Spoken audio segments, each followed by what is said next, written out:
Hello everyone, শুভ শারদিয়া। হ্যাঁ, পুজো শুরু হয়ে গেছে। আর একটা ছুটির দিন পেলে আর একটু বাইরে বৃষ্টি পেলে একটু ঘরোয়া গার্লিক চিলি চিকেন আজকের বানিয়ে নিয়েছিলাম। চিকেনটার দুপুর থেকে ম্যারিনেট করে রেখেছিলাম সমস্ত মশলা দিয়ে।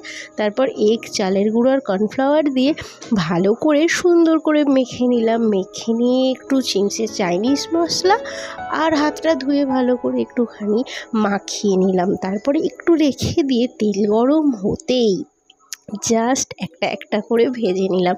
দেখো কোটিংটা কিন্তু খুব সুন্দর হয়েছে। চাল গুঁড়ো দিলে একটু কোটিংটা ভালো হয় আর ক্রিস্পিটাও খুব সুন্দর হয়। এইভাবে লাল করে ভেজে নিতে নিতে আমার কিন্তু জিভে জল চলে আসছিল। না খাইনি এখনও, পরে খাবো।